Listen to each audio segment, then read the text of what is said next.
Hello दोस्तों, welcome to Doval talk. जैसा कि आप सभी लोगों को पता है, आरआरबी एनटीपीसी सीबीटी 2 का रिजल्ट आ चुका है और कट ऑफ तो आप लोगों ने देख ही ली होगी।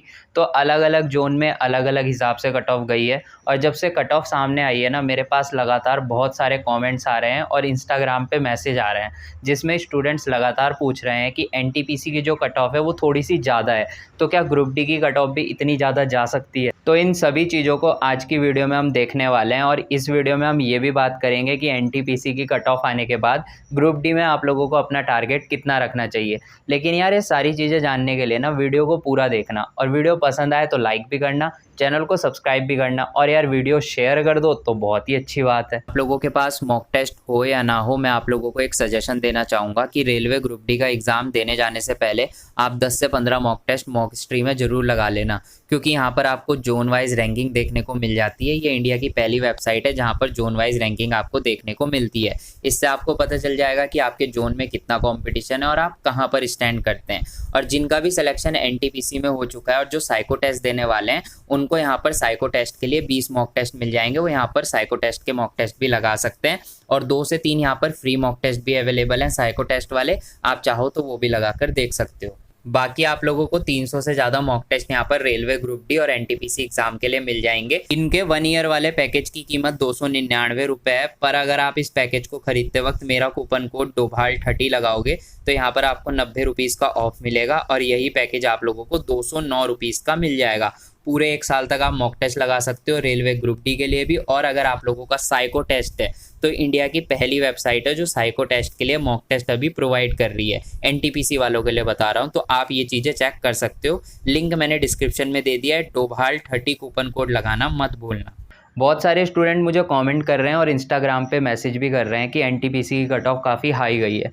लेकिन जहाँ तक मैं देख पा रहा हूँ, मुझे नहीं लग रहा है कि इतनी ज़्यादा हाई कट ऑफ गई है, क्योंकि अगर आपने ध्यान दिया हो तो एनटीपीसी की जो कट ऑफ है वो 120 नंबर में से आई है। वहीं जो ग्रुप डी का एग्ज़ाम होगा उसकी कट ऑफ 100 नंबर में से आएगी। अब एनटीपीसी की जो कट ऑफ है वो 120 में से किसी जोन में 75 नंबर पर गई है, किसी जोन में 78 नंबर पर गई है, किसी में 80 में, किसी जोन में 80 को क्रॉस भी करी है। अब मैं ना मैक्सिमम टू मैक्सिमम लेके चलता हूँ। अगर किसी जोन में मान लो 85 भी कट ऑफ गई होगी यूआर कैटेगरी की 120 में से, तो अगर आप इसे 100 नंबर में से कन्वर्ट करोगे ना, तो आपकी कट ऑफ कहीं ना कहीं 70 से 71 के बीच में होगी। मतलब कि जो हाईएस्ट से हाईएस्ट कट ऑफ गई है वो 70% पे गई है। अदरवाइज जो कट ऑफ रही है कहीं ना कहीं 65%, 66%, 68% ऐसे रही है। तो यार, आप लोग ना इसको ज़्यादा हाई कट ऑफ नहीं मान सकते। अब बहुत सारे स्टूडेंट ये बोलेंगे कि ये जो कट ऑफ है ये टाइपिंग के लिए है, टाइपिंग के बाद कट ऑफ और इंक्रीज़ होगी। तो कितनी इंक्रीज़ हो जाएगी? 5 से 6 मार्क्स या 7 मार्क्स इंक्रीज़ हो जाएगी। तो अगर आप इस कट ऑफ को 100 में कन्वर्ट करके देखोगे ना, तो कहीं ना कहीं जो फाइनल सिलेक्शन होगा यूआर कैटेगरी का वो 75 से 80 नंबर के बीच में हो जाएगा, जो कि बिल्कुल सही स्कोर है यार। क्योंकि आप एग्ज़ाम का लेवल भी तो देखो, ये 5 लेवल का एग्ज़ाम है, 2 और 3 लेवल का एग्ज़ाम है। किसी किसी पोस्ट में आप लोगों को डायरेक्टली 50 से 60 हज़ार रुपये सैलरी भी मिल जाएगी। तो यार, अगर आप लोगों को 50 से 60 हज़ार रुपये वाली सैलरी वाली जॉब मिल रही है, तो यार वहाँ पे नंबर भी तो 75 से 80 लाने पड़ेंगे ना यूआर कैटेगरी को। तो अगर 100 में कन्वर्ट करके देखोगे तो आपको पता चलेगा फाइनल जो सिलेक्शन होगा 75 से 80 के बीच में ही होगा यूआर कैटेगरी का। हो सकता है किसी किसी जोन में 85 तक पहुँच जाए, लेकिन वो रेयर केस मुझे बनता दिखाई दे रहा है। जहाँ तक चांसेस है 75 से 80 के बीच यूआर कैटेगरी का सिलेक्शन होगा। बाकी जो अदर कैटेगरी हैं उसमें 2-3 4 मार्क्स कम कर लो, उस हिसाब से सिलेक्शन होंगे। और एक बात और है कि एनटीपीसी की कट ऑफ इतनी थोड़ी ज़्यादा हाई इसलिए भी है क्योंकि यहाँ पे जो कैंडिडेट्स फाइट कर रहे हैं ना, उनका आईक्यू लेवल काफ़ी अच्छा और क्वालिटी ऑफ स्टूडेंट यहाँ पे काफ़ी ज़्यादा थे।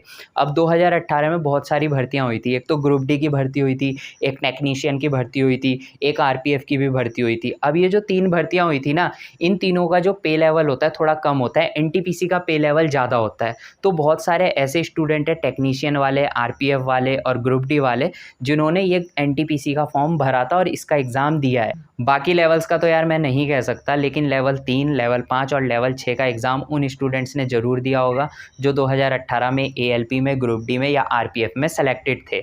और यार, आपको पता है पहले से सेलेक्टेड स्टूडेंट है तो पहले ही उनकी तैयारी अच्छी थी, कुछ उन्होंने पढ़ लिया, तो इस वजह से भी इन्होंने टफ कॉम्पिटिशन फाइट दिया और जिस वजह से कट ऑफ थोड़ी हाई चली गई। लेकिन मैं इतनी ज़्यादा हाई भी इस कट ऑफ को नहीं मानता हूँ, क्योंकि जो कट ऑफ बनी है वो 120 में से बनी है, कट ऑफ 100 में से नहीं बनी है। 100 में से आप लोग चेक करोगे ना, तो कहीं ना कहीं वही कट ऑफ रहेगी 65 से लेके 70 के बीच। अब बात करते हैं ग्रुप डी एग्ज़ाम की। तो यार आप ना एनटीपीसी और ग्रुप डी एग्ज़ाम दोनों को कंपेयर नहीं कर सकते, क्योंकि यहाँ पे अलग तरीके का कंपटीशन है ग्रुप डी में, और एनटीपीसी में अलग तरीके का कंपटीशन है। एनटीपीसी में वो बहुत सारे क्वालिटी ऑफ स्टूडेंट हैं जो पहले से कहीं ना कहीं छोटी पोस्टों में सेलेक्टेड है, वो कहीं ना कहीं चाहते हैं हमें अच्छी पोस्ट मिल जाए, और उनकी तैयारी भी अच्छी है, इस वजह से एनटीपीसी में कंपटीशन थोड़ा टफ था। वहीं ग्रुप डी की बात करें तो बहुत सारे स्टूडेंट ग्रुप डी एग्ज़ाम का वेट करते करते कहीं ना कहीं किसी और एग्ज़ाम में सेलेक्ट हो चुके हैं, जिस वजह से वो ग्रुप डी का एग्ज़ाम नहीं देने वाले। तो यहाँ पर क्वालिटी ऑफ स्टूडेंट कम है। और वैसे भी यार एनटीपीसी और ग्रुप डी इन दोनों को आप कंपेयर नहीं कर सकते। ये तो वही बात हो गई कि आप एक तरफ से एसएससी सीजीएल का एग्ज़ाम दे के आ रहे हो और बोल रहे हो सीजीएल की कट ऑफ हाई गई है तो आपके एमटीएस की कट ऑफ भी हाई चली जाएगी। ये बात मैं मानता हूँ कि एमटीएस की कट ऑफ वैसे भी हाई रहती है, लेकिन कंपैरिजन कुछ नहीं हो सकता ना सीजीएल और एमटीएस में। तो यही बात आ जाती है एनटीपीसी और ग्रुप डी की भी, आप इसे कंपेयर नहीं कर सकते। अगर एनटीपीसी की कट ऑफ थोड़ी ऊपर हो भी गई तो आप ये नहीं कह सकते कि ग्रुप डी की भी ऊपर होगी। और अगर आपको फिर भी परेशानी है ना, आपको फिर भी डर लग रहा है कि कहीं ग्रुप डी की कट ऑफ हाई ना हो जाए, तो मैंने आपको पहले ही कहा था 65 प्लस रॉ मार्क्स का टारगेट आपको रखना है। लेकिन फिर भी अगर मन में डर है तो इस टारगेट को आप 70 प्लस का कर लो, 70 प्लस मार्क्स लाने की कोशिश करो, फिर तो यार आप 100% सेफ हो ही जाओगे।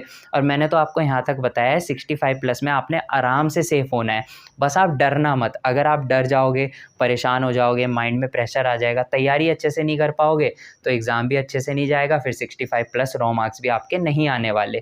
तो टेंशन मत लो। एनटीपीसी की जो कट ऑफ बनी है 120 में से बनी है, इसको याद रखना। ग्रुप डी की जो कट ऑफ बनेगी वो 100 में से बनेगी, और ग्रुप डी की कट ऑफ आपकी कहीं ना कहीं 65 से 70 के बीच ही रहनी है, क्योंकि ग्रुप डी में तो नॉर्मलाइजेशन भी होना है। एनटीपीसी के इस एग्ज़ाम में नॉर्मलाइजेशन नहीं था बिल्कुल भी, क्योंकि एक एक शिफ्टों में एग्ज़ाम ख़त्म हो गया था। ग्रुप डी का एग्ज़ाम एक से ज़्यादा शिफ्ट में ख़त्म होगा, वहाँ पे नॉर्मलाइजेशन होगा, चाहे 2 या 3 मार्क्स ही बढ़े, लेकिन नॉर्मलाइजेशन में कुछ मार्क्स बढ़ेंगे, कुछ मार्क्स घटेंगे। इसीलिए बार बार बोल रहा हूँ कि ग्रुप डी की कट ऑफ को लेकर टेंशन मत लो, टारगेट अपना 65 प्लस ही रखो। 65 जो मार्क्स हैं आपके वो रॉ मार्क्स होने चाहिए बिना नॉर्मलाइजेशन के। अगर आप सोच रहे हो कि मैं 55 मार्क्स ले आता हूँ फिर नॉर्मलाइज होके कहीं ना कहीं 65 पे पहुँच जाऊँगा और फिर सिलेक्शन हो जाएगा, तो ये आपकी गलतफहमी है। बाकी कुछ कैटेगरी ऐसी होती है जिनका कम में भी हो जाएगा।